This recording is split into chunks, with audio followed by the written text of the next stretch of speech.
আসসালামাইকুম। আজকে আমি দেখাবো আমার ছাদে আমি বেগুন গাছ লাগাইছি। দেখেন কত সুন্দর বেগুন ধরেছে, খুব সুন্দর লাগে দেখতে। অনেকগুলো বেগুন ধরছে।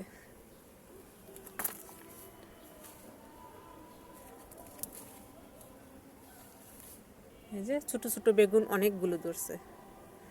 আমার ছাদে গাছ লাগাইতে খুব ভালো লাগে। কত বেগুন ধরছে দেখেন, অনেকগুলো বেগুন ধরছে। এই যে তাই আপনাদেরকে বলি, যাদের এরকম ছাদ আছে আপনারা সবাই এভাবে গাছ লাগান, তরকারি গাছ লাগান, সবজি লাগাইয়া খান, খুব ভালো লাগবে। সার ছাড়া সবজি। এই যে এটা গাছ, আরেকটা গাছ দেখেন, আরেকটা গাছে কত বেগুন ধরছে দেখেন। এই যে অনেকগুলো বেগুন ধরছে দেখেন। এই যে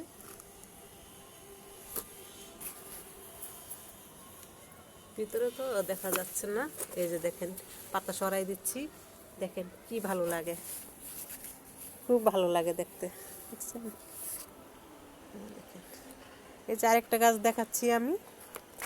এই গাছেও দেখেন কত বেগুন হয়েছে দেখেন। তো এরকম করে যদি ছাদে সবজি লাগাইয়া খান, নিজের কাছেও ভালো লাগবে, আনন্দ লাগবে। আর বেগুন গাছ থেকে উঠাইতেও খুব ভালো লাগে। মনে হয় যে সে গ্রামের বাড়িতে আমি চলে গেছি। গ্রামের বাড়িতে দেখতাম আমার বাবারা এরকমভাবে সবজি চাষ করতো। খেতে থেকে তাজা তাজা সবজি নিয়ে এসে আমার মা রান্না করতো, খুব ভালো লাগতো খেতে। তাই মনে হচ্ছে যে সেই দিনটাতে ফিরে গেছি।